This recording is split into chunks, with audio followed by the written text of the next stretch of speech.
I want to read to you a poem that I wrote back in 1998. I'm not much of a poet, but at that time, for some reason, poems just started coming from me, and they haven't come since then, but I wrote a series of poems during that year. And this was a year when we had all this rain from El Nino, a weather system that was coming through our area, and there was fear that it was going to be really bad, and a lot of talk about it. So I will mention something in the poem about it's raining now, and that's the El Nino weather that we were experiencing at that time. But the name of this poem now is called Thoughts Are Things. Thoughts are things. Oh, don't we know we can have the words we sow?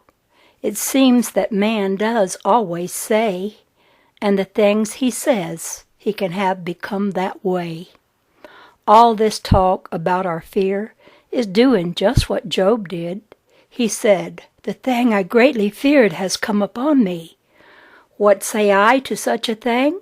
Don't greatly fear. It's such a pain. For when we all fuss and complain, those words we say will have the same. For words are thoughts, and thoughts are things, and we can have the words we say. Saying them brings them our way. And then we're going to fuss some more. Oh, we can talk up such a storm. Our words, you see, can do us harm.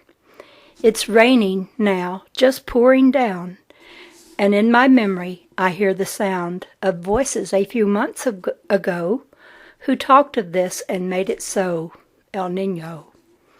We greatly feared. We said the words and thought the thoughts, and they collected in the sky. Why does God let things happen this way? Why can't God just call a halt and stop this rain? It's all His fault, for nothing happens that's not His will. Why does God wish us ill? The houses are falling from the hills. The streets are turning into rivers. It seems to me it's we who are the givers of this gift to our own selves, for we're the gods who called for this. Our words, you see. We talked a lot, but we could learn how to talk.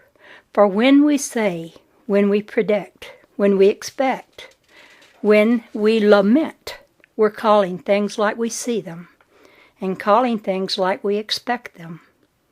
But that's not the talk of a God such as God our Creator is, for God called things that are not as though they were. Didn't God say, "Let there be," and there was?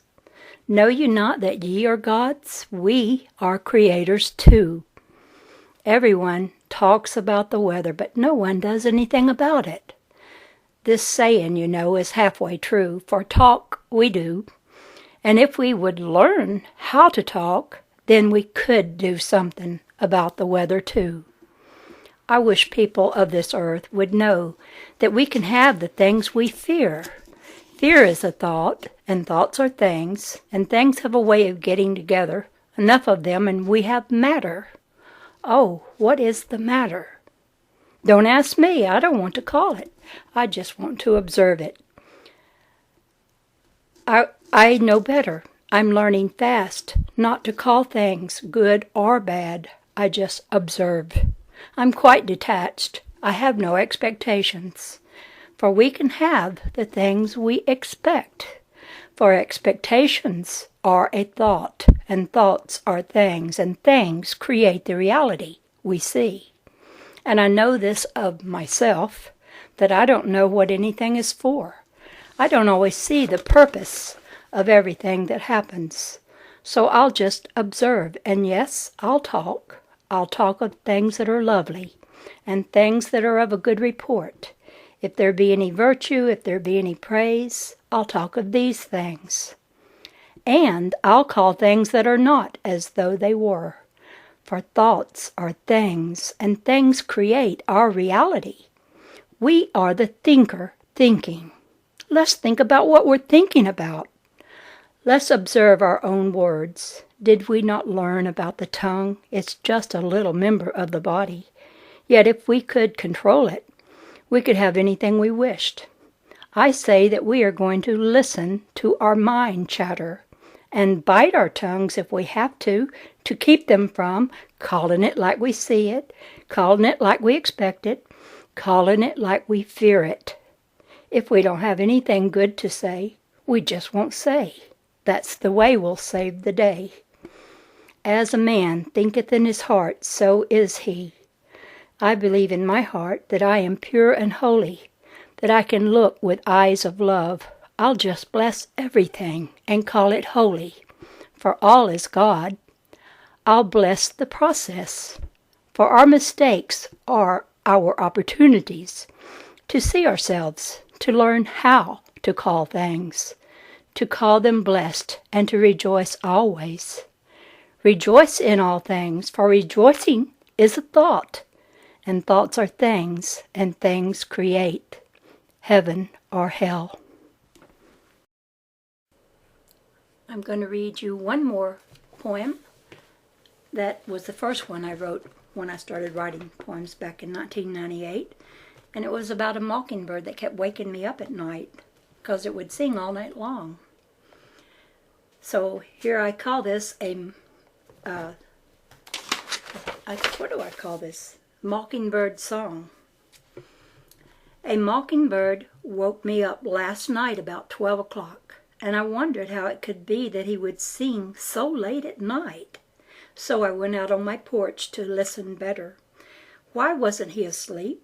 Why must he carry on singing that way when it was day would be all right, but it was night? What was so important that it sang its song, doing all the bird calls of other birds all night long? There must be a message here. He wants to make it clear. There is a reason, a purpose for everything. What does a mockingbird do? Why, he makes the sounds of all the other birds. And what are all the other birds doing when they sing? I think they must be praising their Creator in the only way they know. Each one has a different song, but they are all singing praises to the same. And now the mockingbird knows to honor all the other birds, and so he sings his song the way they do. Oh, let it wake you up. Sure, you want to sleep, but it is time for you to wake at night. For when it is dark, then you can see the light you didn't notice in the day. I know what the mockingbird is saying. Look, we are all the same, though we all sing different songs. Come on, let's all respect each other's song. So sing your song tonight. Sing with all your might, no matter if they fuss and gripe. Soon it will be their delight to wake up too and see, really see in the darkness. They will see what you have done. They will join you in the fun, for there is so much that they can do to heal. For when we realize we are all the same, we can take away the pain of separation. We will sing every song, a pure language we will know. Thank you, Mockingbird. You said it beautifully. So glad you awakened me. I hope that others, too, might see.